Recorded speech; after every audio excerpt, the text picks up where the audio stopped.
So I want to talk about getting really real about reach and beyond.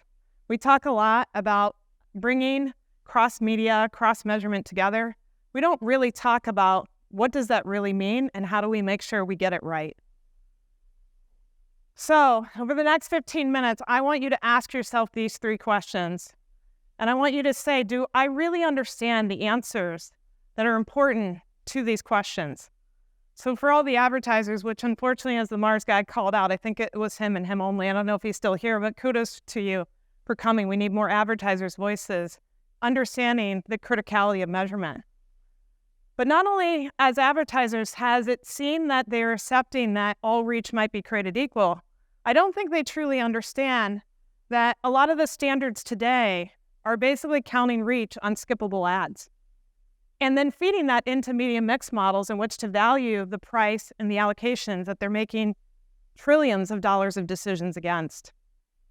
And for all of you publishers, broadcasters, streaming first players that are out there in this industry, spending billions and billions and billions of dollars on great content to get consumers to show up, are you asking yourself the question, what does it look like as a race to the bottom on the value of content if we don't get reach right? You know, too many of these measurement currency frameworks across measurement companies today are saying an impression is an impression is an impression. It's on you to link up all the outcome data, which, by the way, I think we saw the APAC shot colors on who's doing that well, to basically prove your impact. Come on, folks. It starts with getting measurement counting right. And finally, can we please challenge the status quo? I'm not saying that reach and frequency aren't important. In fact, I'm actually saying they're extremely important.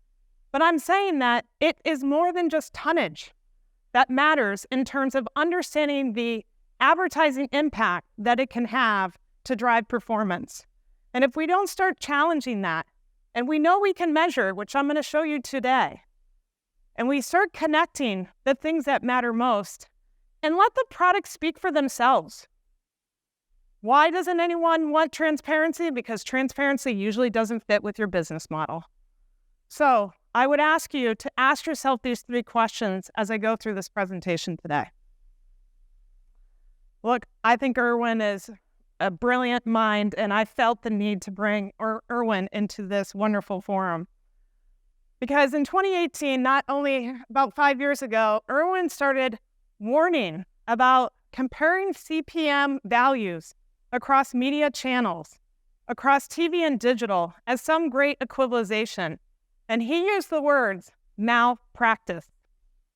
That's right, folks, you heard it. He used the words, that is malpractice. For the lawyers out here, I think you really understand what malpractice means. For the rest of you, that means just as bad as all the dirty words we've talked about the last 2 days. And what he was really talking about is the fact that we all know media channels have different values of engagement, different levels of content quality, and that to sit there and think that you can just easily equivalize content across media channels, platforms, and content types is quite reckless, i.e. malpractice. And at that moment, before, the frenzy of cross-platform was being talked about, but the frameworks weren't really put in place, he was giving us the warning to this industry. Don't get it wrong. Now, I don't have to tell all of you in this room, let's get real about reach, because it matters to everyone, including every consumer. We're trying to measure on who did we reach and how often did we reach them. But I did feel the need to kind of underscore this as to why everyone in this room should really care. First, we know reach is foundational in everything we do inside of measurement, across planning, allocation, optimization. It is the bread and butter of determining price and value, so we cannot get it wrong. Second, this one is near and dear to my heart. How are skippable ads counted in our reach calculations today, fed into MMM models, considered an MRC standard, and not transparent or broken out as to how much reach is skippable and how much reach is not skippable? At NBCU, we're in the business of engaging consumers and not skipping past them for our advertisers. And lastly, attribution. Everyone wants the Holy Grail to run toward outcome guarantees, outcome frameworks. But folks, what are the core inputs into output? The core inputs are impressions, and the core inputs are how many people did we reach? And who did we reach? So once again, you can't just skip past like that, back to the skip ads, and think that you can count reach right if you're not understanding who exactly you reach. Well, this industry has been faced with change before, and we've seen this kind of scary movie before. Back in 2007, when DVRs kind of got invented, or not really invented, were really causing a huge disruption in consumer behavior, and consumers were choosing to skip past ads. The industry was faced with, we can no longer use program proxy as an ability to understand advertising exposure. So what was the answer? Well, the answer was we're getting a single number from Nielsen called an average commercial minute, which is a single number per telecast, one number. Doesn't matter how many ad units, doesn't matter the duration of the length of those ad units, one number. This is where the bad math, right? My daughter's entry joke of, dividing by 2 comes into play. Because the industry said, aha, we can solve this. Let's just take that one number and divide 15 seconds by 2, since that's a 30-second denominator, and times 60 seconds by 2, right? 15 divided by 2, 60 times by 2. Although we didn't stop there, we also said, we're going to divide the impressions by 2. The price should be divided by 2 as well. Guys, wait till you see this next slide. I don't think anyone thought through, when we actually underpin the business model, what's the effect to the consumer? What's the effect to the advertiser? And what's the effect to television and the viability of television and its future? This is my warning sign for you. Well, if you actually back this truck up all the way to 2007, 2008, you would see that the 15-second mix was a complete inverse. We're almost at 70% of all 15-second ads are run on linear television are 15-second mix. Probably if you back this up to 2007, 2008, it was probably around 30%. Well, of course, it's a BOGO. Buy one, get one free. Who doesn't want more 15-second ads? And look at the viewership decline. I don't think you can ignore whether or not that was a unintended consequence, right? We say consumers don't like ads. They hate ads that annoy them, or maybe too much clutter, or too many ads in a pod break. In a 15-second pod break, you could potentially have up to 12 or more. Think about that as consumers. Does any of you enjoy sitting through that? When you look at brand recall, it kind of speaks to the power of television. It relatively held flat or remained static, which is quite surprising when we pulled this data. But just imagine what it could have done had we gotten the math right. So, I don't know about you guys. I love Scott Galloway and Kara Swisher's podcast. I work out to it on a regular basis. I know. I mean, really, shouldn't I be listening to music or something? No, I listen to the industry. And what I take away from this quote, that the biggest threat to traditional media is not other media companies. It's the platforms that control access to the audience, is basically exactly what Sean said. They are the apex shot callers. They're a mass of digital spend of $1.7 trillion we saw yesterday over 10 years would have to generate 85 trillion. Okay, I didn't say B, billion. I said T, trillion. I'm pretty certain no advertiser amassed that kind of impact.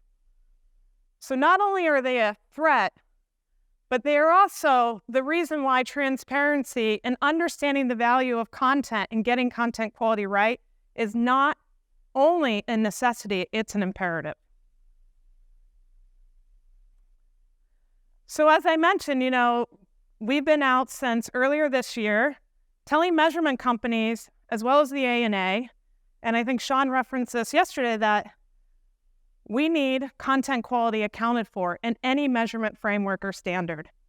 Measurement companies, don't tell us it's our job to go defend your measurement numbers when those measurement numbers are not accurate, right? I'm not suggesting don't measure skippable ads. I'm suggesting the reach should say, here is non-skippable reach, here is skippable reach, right? There's no reason why we can't create the transparency and clarity other than it doesn't fit certain people's business model in which to do so.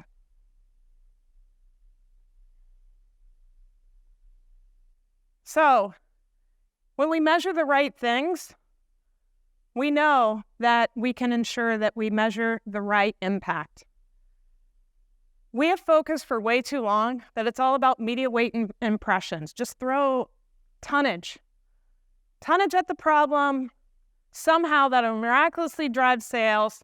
But I'm here to tell you, the media impression and weight is important. I'm not suggesting that that's not important, but it's not the only factor that leads to advertising cutting through to the consumer.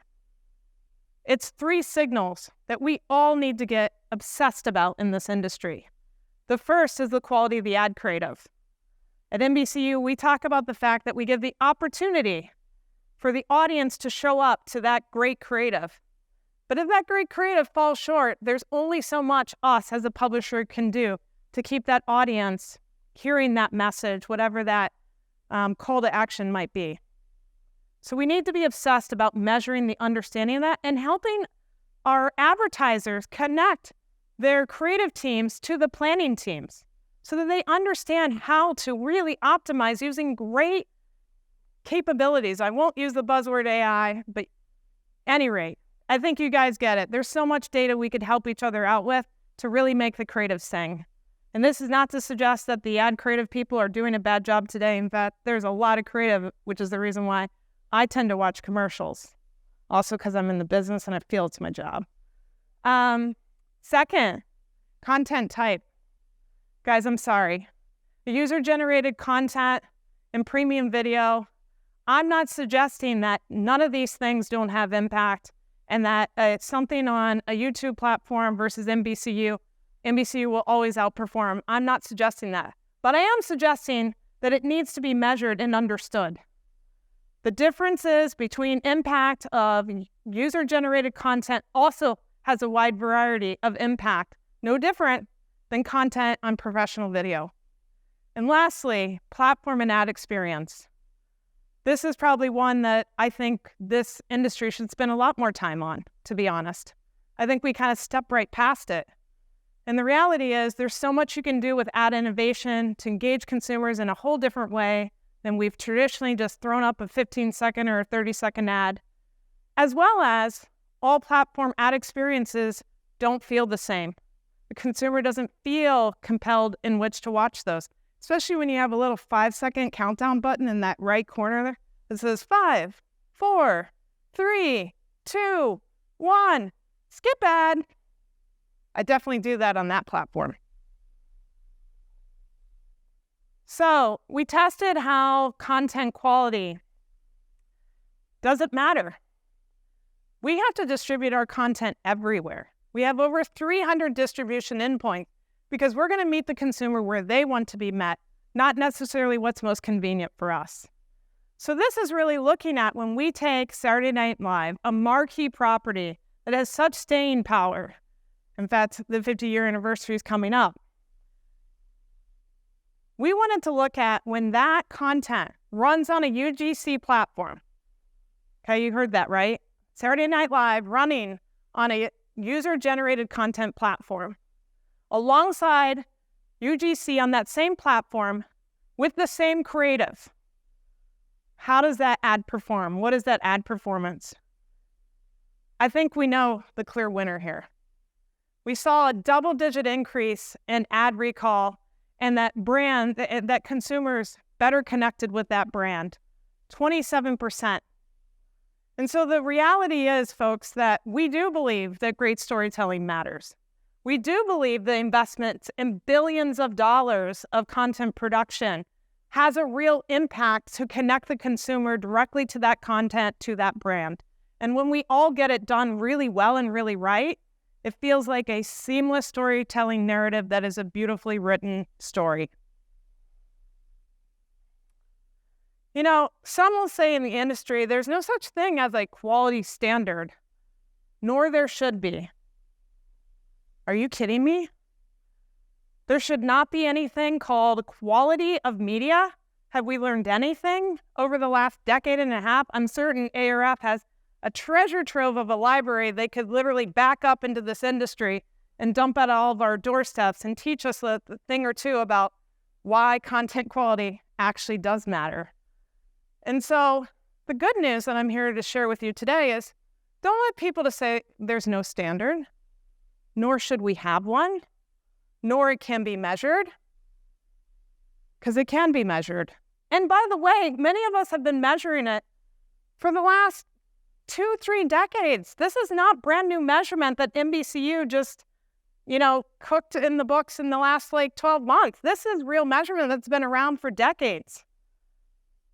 And this is all about connecting, reach, and resonance. So I wanted to talk about that the quality of content is really determined by the consumer and no one else. So why are we not listening to what the consumer says? Why are we not obsessed about what the consumer has to tell us about their ability to connect to those brands? In this chart, you're going to see on the left-hand side, we're outlining a representation of programs on our Peacock platform.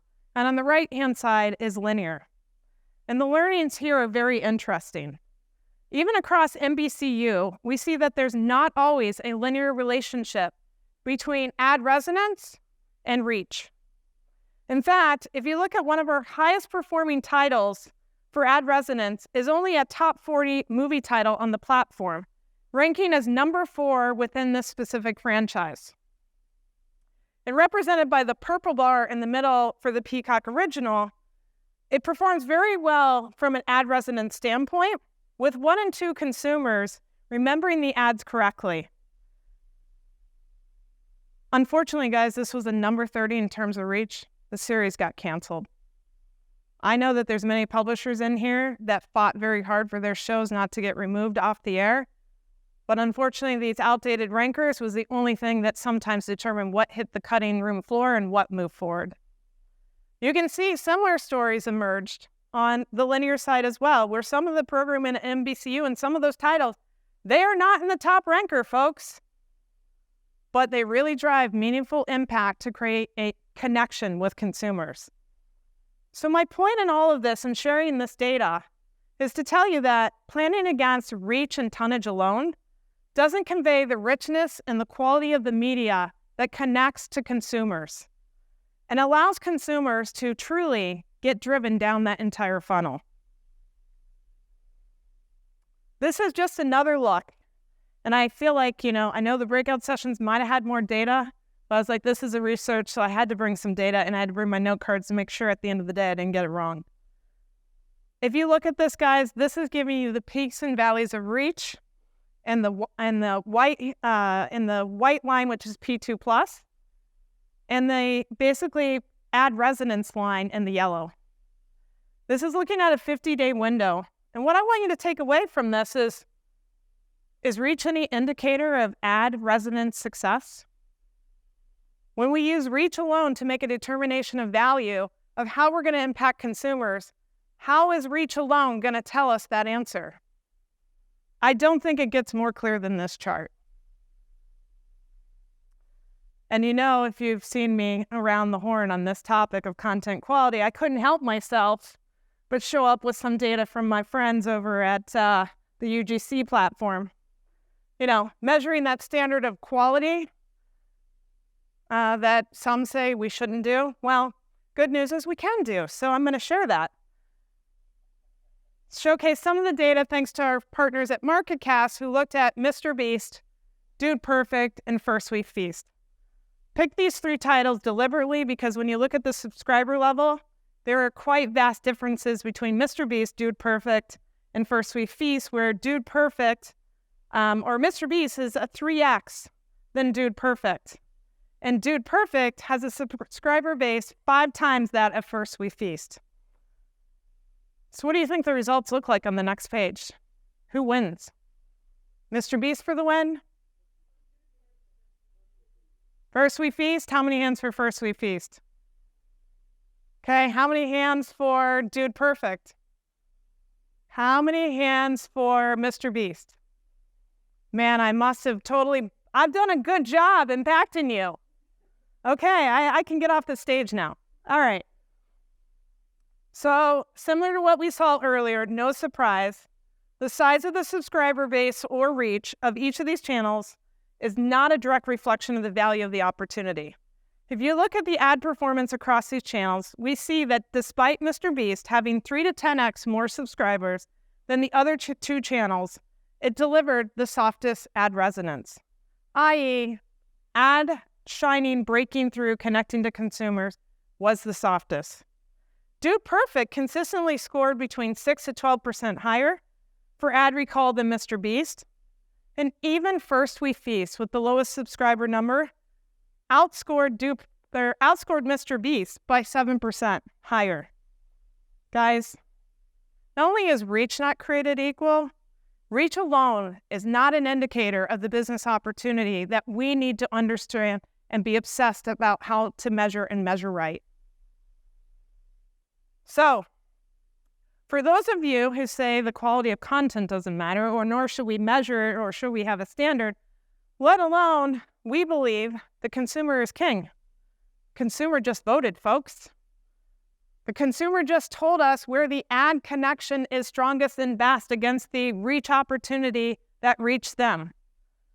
In fact, what I would argue is apparently the consumer is telling you content quality matters. In fact, it matters a lot.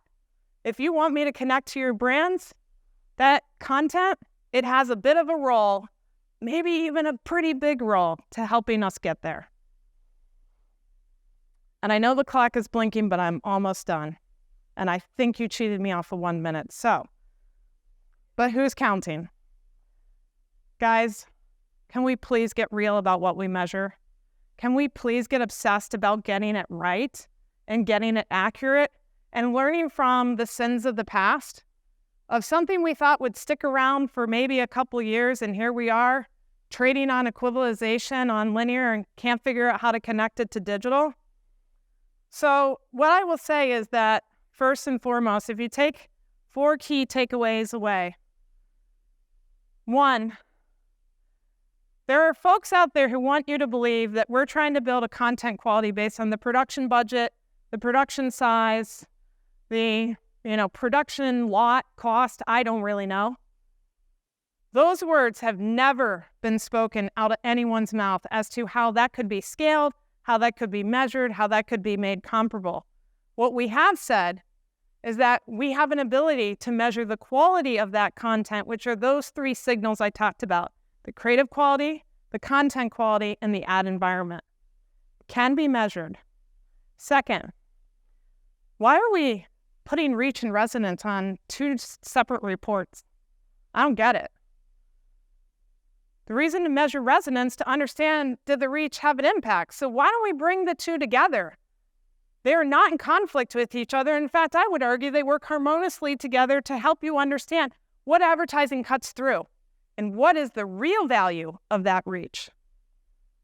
Third, I got to end with I should have probably put it fourth, my jab around skippable ads. The standard has to change, or at least it has to be made clear that 2-second, I get it, the button's at 5, but 2-second skippable ads do not count the same as all reach that's not skippable. Let's get true transparency, and I'm sorry, for another day, another topic, duration weighting doesn't solve that problem.